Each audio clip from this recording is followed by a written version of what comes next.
It was a hell of a game in San Antonio. Timberwolves and the Spurs.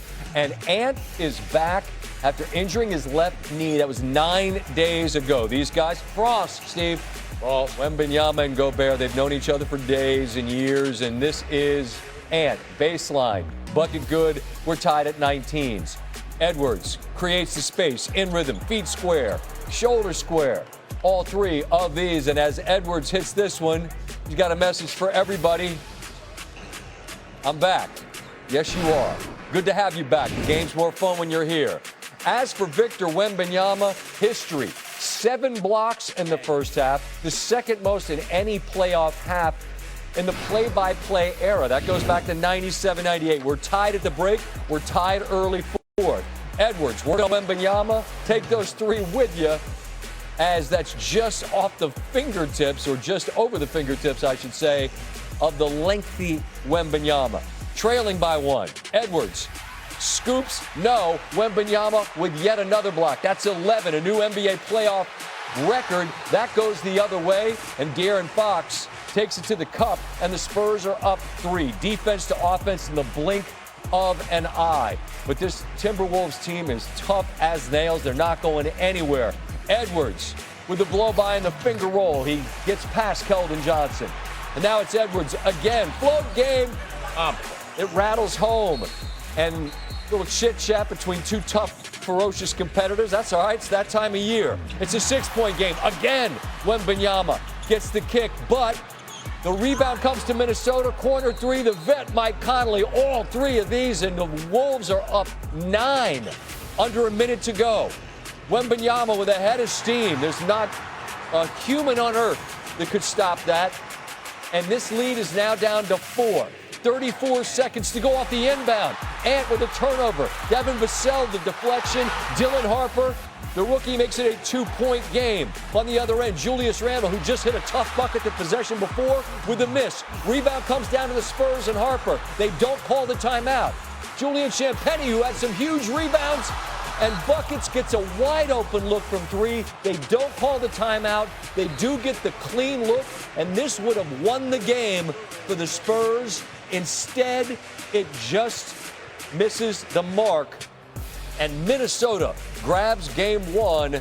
Danny Green joins us now, and Danny, man, it's a fun highlight to do, and you and I had a conversation before we came on air. Let's have it on the air. I'm asking you, do you call a timeout there with a man that's about 11 feet tall, and you say no, because why?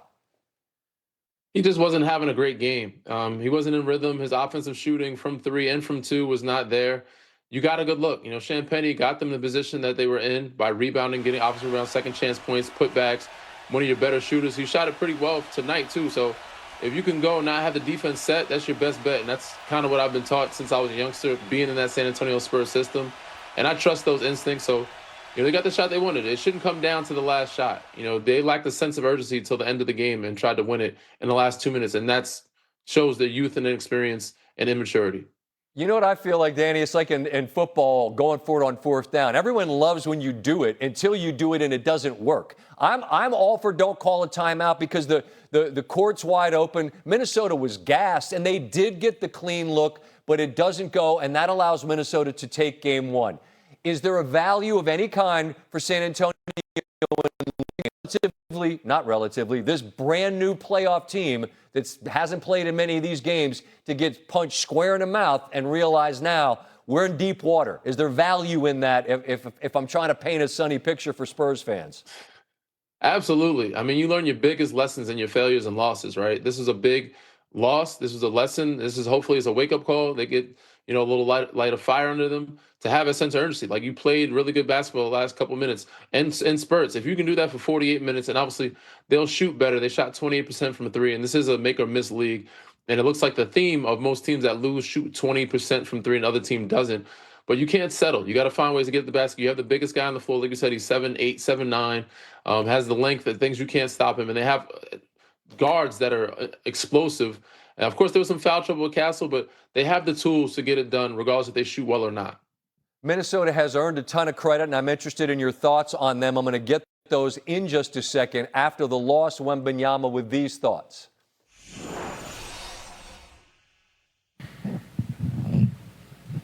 I think there was some good and some bad, and I think the bad was, as I said, not going to what we know. But I mean, it's a lot on me because obviously my game wasn't feeling good tonight, and that's where the team is going to look for me, and if I had been better, if the offensive leaders of our team had been better, it would have been different. Yeah, I don't know what a silver lining means, but yeah, of course, obviously we have to be better, and as I said, it shows up on the stat sheet, but we need to figure out before 48 hours what we can do better, and I got no doubt that we will. I mean, it's I trust us. Remember the way Dirk used to cuff the mic? I couldn't stop looking at the microphone in that man's hand. But they lose, and Minnesota wins, and it takes a special type of I don't give up to keep driving the ball to the rim and getting it kicked back a dozen times, and you don't care. I love that Minnesota didn't stop doing that. What's it say about the mentality of that group, Danny? That they're relentless, man. They don't care who was down there. They're going to keep going at them. And I think they got some gold in it, right? Every time Wemby had to go up, even though he had a record-setting, shot blocking night, he has to go up there, and a lot of those blocked shots, he came down hard and fell, and it takes up a lot of his energy. He has to exert so much energy playing defense, protecting the rim, to where, offensively, he might not have his legs to knock down a perimeter shot. So they kept going at him. They kept getting to the rim. Their defense gives them a chance because they're gritty, but they don't care who was down there. They're going to go right at your chest, and that's just who they are. Their identity is something that is right in your face.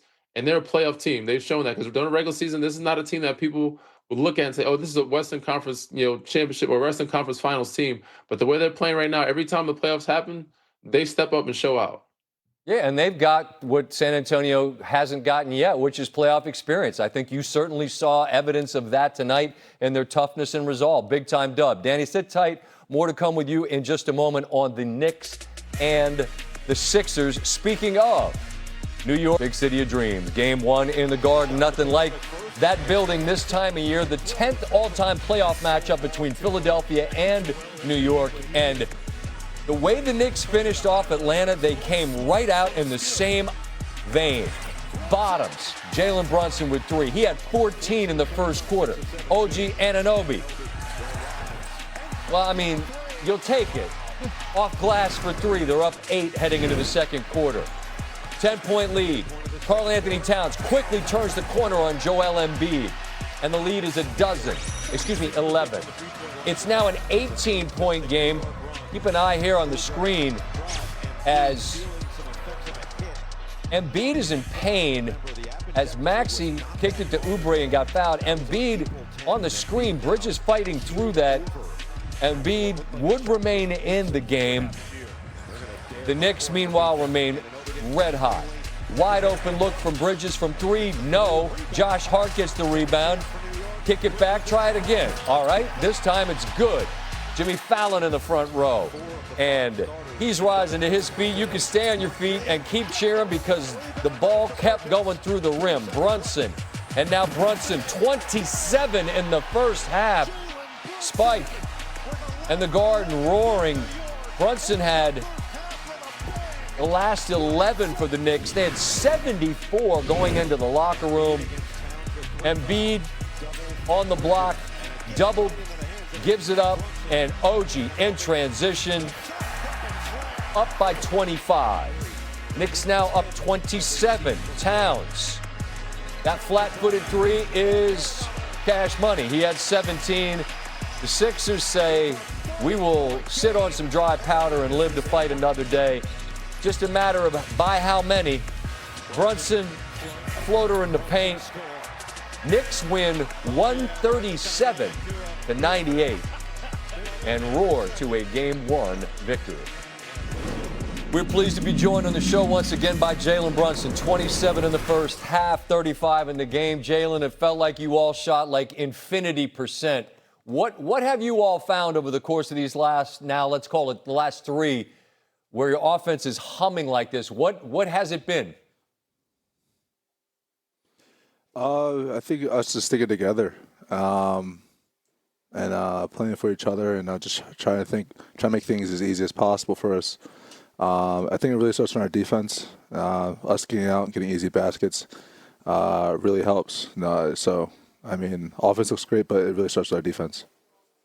Every game in the playoffs is game to game. Things can change drastically. Is there any way to maintain the type of energy and headspace that you all appear to have, again, particularly over these last three, as you're the first team ever to win 3 playoff games in a row by 25 or more? Yeah, I mean, it's possible, but I don't think it's sustainable for us to keep thinking we're going to win by so much. Sure. I think we have the confidence to win. But I think most importantly, just having the right mindset, making sure we're paying attention to the little details. All the little things matter, and just can't lose sight of the main thing and staying focused. Was there a sense maybe that just given what they came off, that their gas tank could have been closer to E than yours, and that was something that you guys could exploit? Possibly, but I mean, we know what they're capable of, and so it's just one game. Now we got to be ready to go for game 2 in a couple of days, and we know they're going to be ready. They're going to be recharged and they're going to be ready to go. So regardless of what happens tonight, I mean, that team over there is something special, so we got to be ready. This has nothing to do with what you were doing in the city, but tonight in the city was the Met Gala. I've never been invited. I don't imagine I ever will be. Do you have any idea, Jalen, what goes on there? I always wonder, do they serve food? Is there like a short film? Do you have any idea what goes on at the Met Gala? I have no idea. No idea. And I don't know if I want to know at this point. Just keep it a mystery. That's what I'm saying. And I'm baffled by the whole proceedings. Like, I don't know, you get your fancy outfits, and that's, again, I'm not on the list. And you know what? You should aspire to be busy this time of year anyway. You got work to do, right? Right. Okay. Yeah, you had your own garden party tonight, and keep it moving and keep the garden energy high, man. There's nothing like springtime in the city when you guys are cooking like tonight. Thanks for taking a little time after the victory, Jalen. Great night. Always, John. Thank you. Appreciate it. Steve, we have this breaking Action Bronson report. Oh, he was in the garden. As always, I have to read the texts in his voice as I hear them in my head. The game was a scrimmage. I'm not satisfied. They have no bench. I want more. We need this to be an easy round. This was an Action Bronson report. To the scene of the brilliant Knicks performance, they shot 63% from the field, which is their highest percentage ever in a playoff game. They've won 4 consecutive playoff games for the first time since their run to the finals in '99. They've outscored the opposition by almost 34 a game, most in a 4-game span in NBA history. Here's what Joel Embiid had to say after being on the wrong end of this one. Doesn't matter if you would have lost by 1 or 40 or 50. It doesn't matter. The loss is a loss. So you just gotta go out there and, But I think it's just about, he starts with playing harder. Yeah, we had breakdowns tonight, but they also shot the out of the ball. They were hot. They came out hot. They came out on fire. They don't get any extra points for, going up big tonight. We'll be ready. This particular series, which heads back to Philly. Speaking of Philly, we'll look at that box score again, and we see the shooting percentage for the Knicks was insane. And Danny Green does join us again as promised. I'm going to get to the New York piece in a minute, but as a guy that's familiar with Nurse, Coach Nurse, and seeing the kind of adjustments that can be made on the way to a playoff title, in your case, in Toronto, what do you expect to see him do well? I mean, they did it against Boston in terms of adjustments. What would you expect? Hard to tell with this type of gap. I think he's going to have them obviously hope to make shots. Well, not make them make shots. They hope they make more shots next game. Play harder, play smarter, execute the game plan. It was just a cold night. There's a lot of carryover from their series and other series. Knicks came out confident and hot, which they had in Atlanta series, and Sixers were fatigued. The best thing that they got out of tonight's game was that they didn't have to play 40 minutes. Like, a lot of those guys got a chance to be on the bench and rest some. They only played 20, 25 minutes.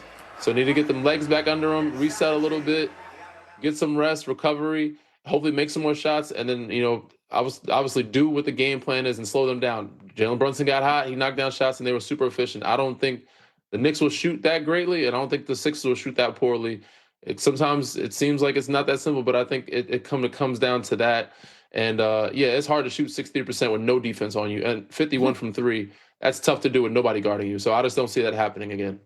Yeah, I tend to agree. Only this Knicks team, of course, these last few games, I mean, you're talking history. It's 3 consecutive wins by 25 or more in the playoffs. That's never happened before.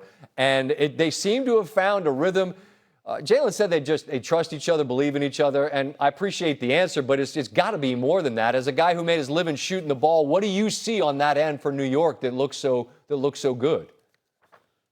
I think it could be just as simple as that. It looks like they're coming together at the right time. This is just a team that we thought was great, had high expectations for, and they're showing it. They're finally focused, intense, and locked in and being together. Like, they're super efficient tonight. Obviously, Jalen Brunson got hot in that first half. But the last 3 nights, OG has been kind of leading the charge. Cat got in foul trouble, but there's always somebody stepping up. Whether who goes out, who comes in, there's always next man up. Whether it's Deuce McBride, whether it's Mikal Bridges, like, he was efficient tonight from the floor. Cat was efficient. They made big shots. Mitchell Robinson.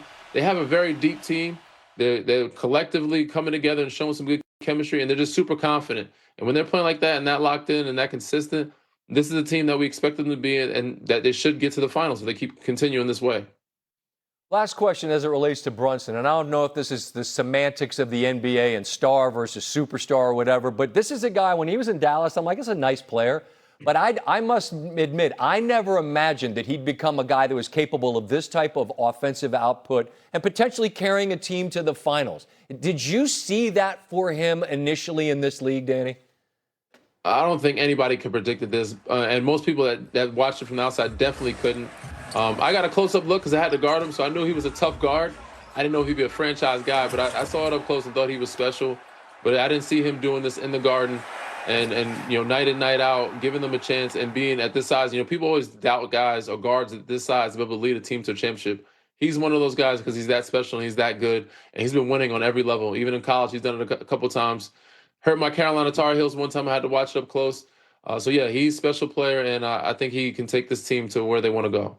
And you see the mentality change. I mean, you go from thinking to knowing, like, he knows who he is now. Like, he's a guy that's capable of doing this night in and night out, and now New York jumps to a 1-0 lead.